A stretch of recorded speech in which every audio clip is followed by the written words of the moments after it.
Buenas tardes, mi nombre es José Antonio Ojeda García y presentaré mi proyecto integrado. Bueno, principalmente responderé algunas preguntas planteadas por mi profesor y trataré de dar solución a cada una de ellas. Primera pregunta: ¿cómo explicas el teorema del eje paralelos en una situación de la vida diaria? Bueno, la respuesta que yo aporté: el teorema del eje paralelos facilita calcular cuando se tiene que girar un cuerpo sobre un eje y no coincidan. Por ello, se destaca una gran necesidad de aplicación dentro de la vida cotidiana para la elaboración y funcionamiento de ciertos objetos. Es necesario aplicarla en el teorema y que fábrica sea correcta. Bueno, como bien se menciona, es por dar un punto similar. Estoy parado en un cierto punto determinado y tengo que dar una vuelta de 360 grados, por así decirlo. Estoy rotando dentro de mi propio eje como si fuera un compás. Es algo que se quiere demostrar y básicamente es muy necesario porque siempre utilizamos ese tipo de movimientos. Bueno, la segunda pregunta es: ¿cuál es el producto de la inercia? El producto de la inercia Ix se obtiene como la distancia del eje X por la distancia del eje Y de los distintos puntos sólidos. Esta proporciona una indicación de la simetría de la sección de respecto del eje X y del eje Y. A menor simetría, mayor valor de producto de la inercia. Se puede decir 5 puntos que se aporté. El quitar el manual rápidamente de una mesa, quedando después que se le tenga arriba la mente, este producto de inercia. Otro sería cuando corremos a alta velocidad, nos cuesta más trabajo detenernos gracias a la inercia. Si vamos, por decirlo, a una velocidad muy exagerada, en el momento de detenernos nuestro cuerpo hace un freno y te va a estar dando un poco más en detenerte. Otra sería cuando empujamos a un auto que está en reposo. Básicamente eso quiere decir que nosotros estamos aplicando una fuerza a mover un objeto que no está en movimiento. Al principio cuesta trabajo debido a la inercia que se opone a este movimiento, como bien lo mencioné. Una vez que se empieza a mover, es más fácil empujarlo y gracias a la inercia que tiene ahora en su movimiento. Al momento de empujarlo es más fácil moverlo porque ya se está moviendo por sí solo. Otra sería: cuando un automóvil da la vuelta de los pasajeros, sienten la fuerza que los empuja a seguir la dirección del movimiento inicial. Esto se debe a que la inercia lleva en esta dirección. Podemos decirlo en un autobús: al momento de frenar, nuestros cuerpos se balancean hacia enfrente y tienden a regresar a su posición. ¿Por qué? Porque se está deteniendo y está generando una fuerza. Otro sería: dar la vuelta en un barco cuesta trabajo que en la lancha, ya que la inercia del barco es mayor a una de la lancha. Básicamente, con la lancha pues no es tan rígido ni pesado, por así decirlo, moverla a mover un barco, como bien se menciona.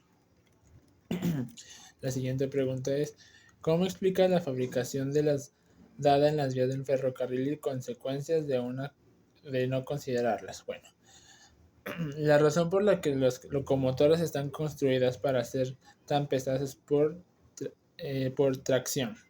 La fuerza normal hacia arriba de los rieles son de ruedas Fn, cancela la fuerza hacia abajo de la gravedad de Fw, por lo que, ignorando los signos más y menos, estas dos fuerzas son iguales en el valor absoluto de Fn, que es igual a Fw, dando esta cantidad de fuerza normal a la fuerza máxima de fabricación estática, que es Fs es igual a Sfn, que es igual a Sfw.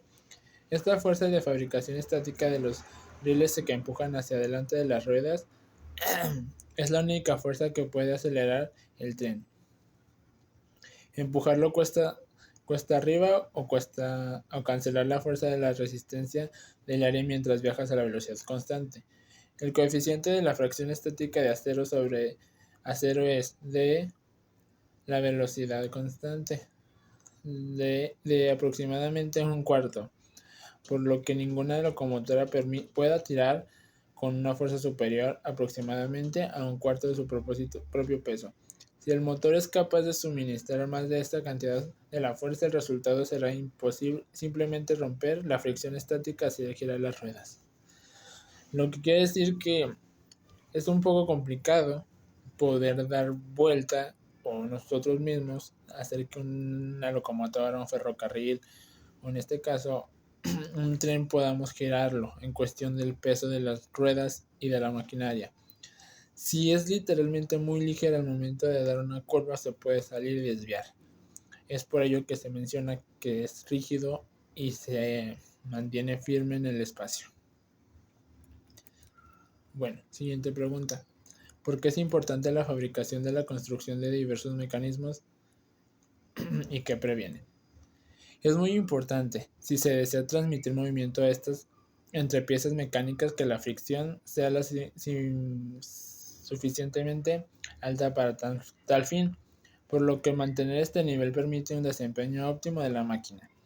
Por otra parte, controlar la fricción es importante ya que rozamientos excesivos disminuyen la vida útil de este equipo, desgaste mecánico en este caso, y genera calentamientos indeseados ya que pierdes la energía. Perdón. Por ello es necesario emplear la lubricación adecuada de aceite y grasa ya que se facilita el desplazamiento entre las piezas mecánicas, disminuye la fricción y pueden el calor que se genera por estos, ya que actúan una vez como refrigeración ya que evitan el sobrecalentamiento y reducción de la cantidad de calor generada. Bueno, última pregunta. Me pide que agregue una aplicación de este conocimiento en una empresa real, ¿cómo podría implementarse una operación diaria? Bueno, yo di el ejemplo del lugar donde trabajo. Básicamente trabajo en un almacén y puedo adquirir información de ciertas áreas. Y el ejemplo que yo di fue, nosotros manejamos balatas, en este caso creamos balatas para automóviles. Nosotros como almacén al momento de mandar un producto, o en este caso los componentes para generar esa balata,